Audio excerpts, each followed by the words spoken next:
fait longtemps que j'ai pas posté et j'avais envie de te faire une vidéo par rapport un peu à ce qui s'est passé pour moi durant les dernières semaines. En fait, j'ai vécu un épisode quand même assez impactant.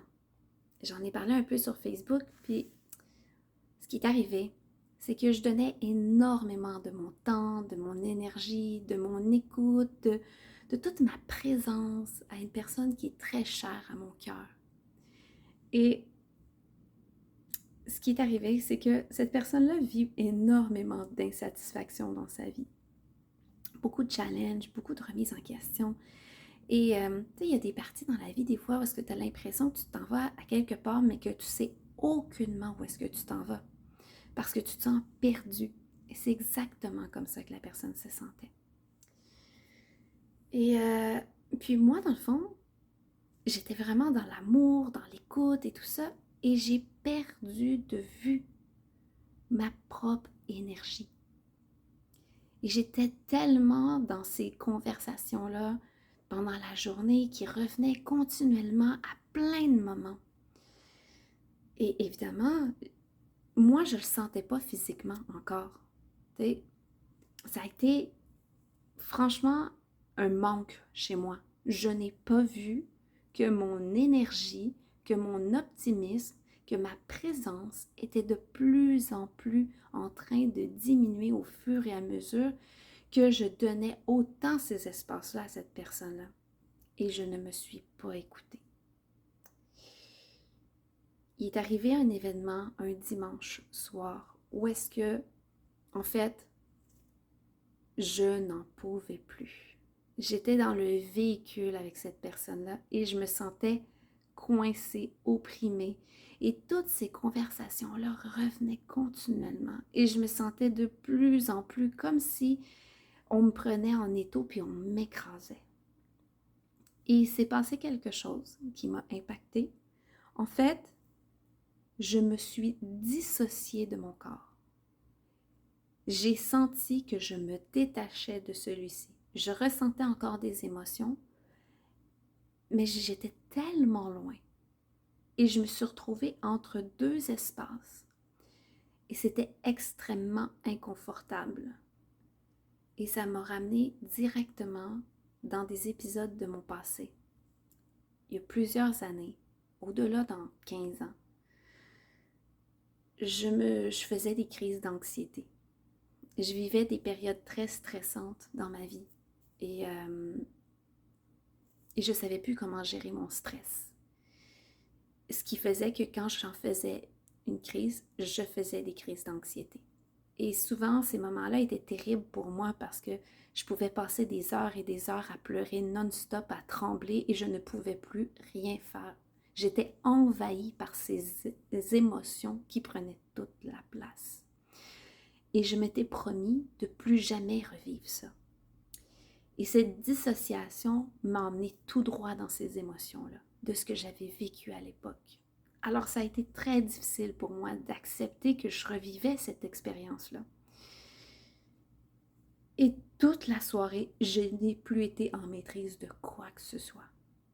Quand je suis revenue dans mon corps, en fait, toutes les émotions ont pris la place. C'était tellement gros, tellement fort, qu'il n'y a plus rien qui pouvait être à part ce que je vivais à ce moment-là. Suffisamment pour que ça impacte ma relation avec ma famille. Dans les jours qui ont suivi, toute forme de stress me faisait me mettre à trembler. Ce qui fait que pendant 5 jours, en fait, j'ai pu presque rien faire chez moi. J'ai pas pu passer du temps nécessairement avec mon époux, ni avec mes enfants. J'étais vraiment en recul et j'ai vu beaucoup mon mari porter parce que là, tout d'un coup, ce que moi je portais avec mes enfants, mon quotidien, ma présence, le soutien, tout ce qui est là, c'est lui qui prenait la charge, en plus des charges qu'il avait déjà pour lui. Ça a été difficile pour moi. Franchement, je me suis sentie coupable. Coupable de ne pas avoir écouté ces signaux-là avant. coupable de ne pas pouvoir être présente pour mes enfants, pour mon mari comme j'aurais voulu être. Coupable de prendre du temps pour moi, alors que je savais que l'autre portait tout. Ça m'a demandé vraiment de l'acceptation de ce que je vivais et de me rappeler que je ne peux pas donner aux autres si ma propre théière est vide. C'est un peu l'image qui m'était venue. Cette image de où est-ce que je sers le thé, puis que dans le fond, ma théière est complètement vide. Je ne pouvais plus rien donner. Alors, ça me rendait vraiment triste. Et j'ai pris ce moment-là pour vraiment conscientiser ce qui s'est passé, puis de me rappeler à quel point que le stress est insidieux. Que même si j'ai plein d'outils pour m'en sortir, que des fois, je ne peux pas toujours le voir et que c'est à moi de prendre du temps et de prendre soin de qui je suis. Ça a été une très grande leçon. Une leçon que mon corps m'a appris à la dure, mais je m'en souviendrai probablement toute ma vie. Et je suis heureuse d'avoir fait cette situation-là, parce que c'est grâce à ça que j'ai compris ce que je faisais. Et ça m'a permis aussi de voir qu'il y a une partie en moi encore qui veut sauver l'autre, quitte à aller contre mon bien-être. Alors c'est quelque chose que j'ai vraiment envie d'aller explorer, le syndrome du sauveur.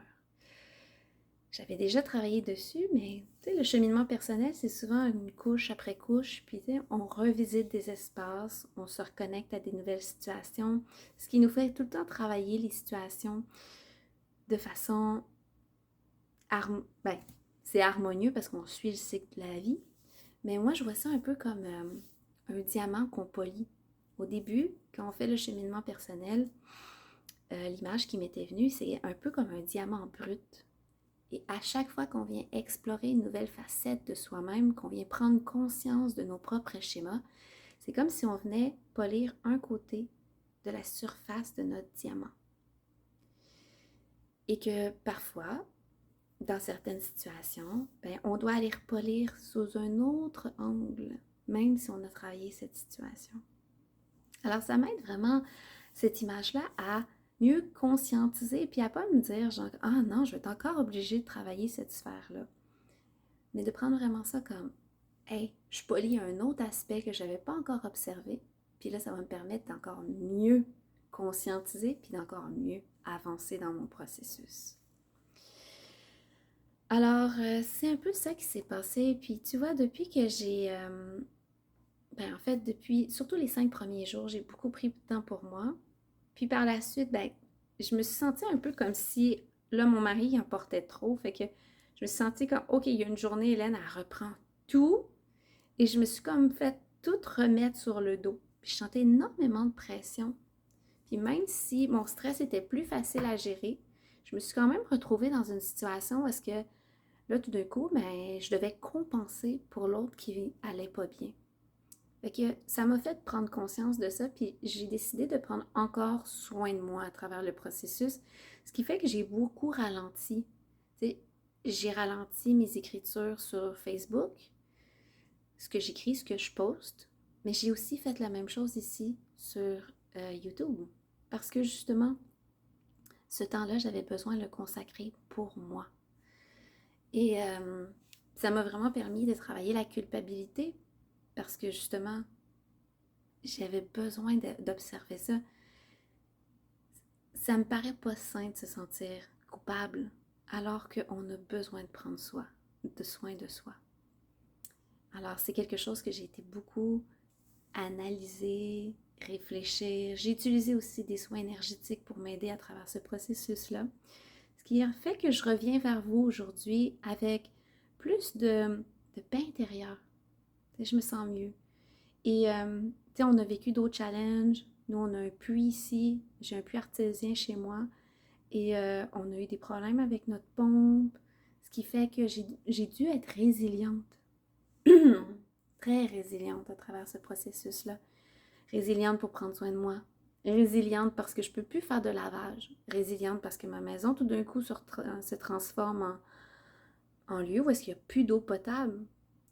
Et je me suis beaucoup connectée à la gratitude. C'est quelque chose qui m'a énormément aidée à travers mon processus, de me rappeler à quel point je suis chanceuse d'avoir de l'eau courante.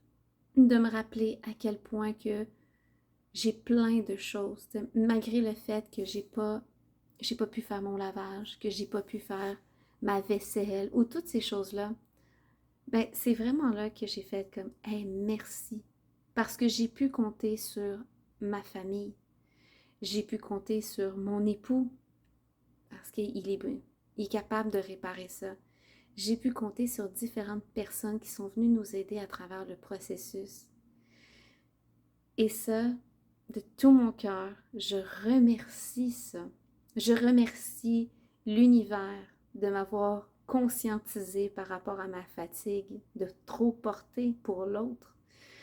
Fait que ça a été vraiment très challengeant. Mais les cadeaux cachés qui étaient à travers de chacune de ces circonstances-là sont revenus, là. Je me suis sentie grandir et évoluer dans le processus, puis de vraiment me ramener à l'instant présent, de me ramener à la joie d'avoir une maison, de me ramener à la joie de l'abondance que j'ai déjà, même quand les choses éclatent dans la vie. Merci, merci pour tout ce que j'ai. Fait que voilà, c'est vraiment ce qui est arrivé pour moi durant les dernières semaines, puis je voulais vraiment te le présenter, puis en fait, ce que ça m'a apporté le plus, c'est l'espoir, la gratitude, la résilience, l'amour de moi. Fait que voilà, fait que je te laisse sur cela. Et puis, si tu veux voir un peu ce que j'ai vécu, ben, tu peux aller voir un peu sur Facebook. Je sais que j'ai fait une publication là-dessus. Et si tu veux aller apprendre à me connaître aussi, tu peux aller voir sur Facebook ce que j'écris, ce que je partage. Et je te remercie énormément d'être là. Merci beaucoup pour ta patience par rapport au fait que j'ai tardé d'envoyer des vidéos. Fait que merci. J'ai beaucoup de gratitude pour ça. Et je t'embrasse fort. Passe une excellente journée. À la prochaine.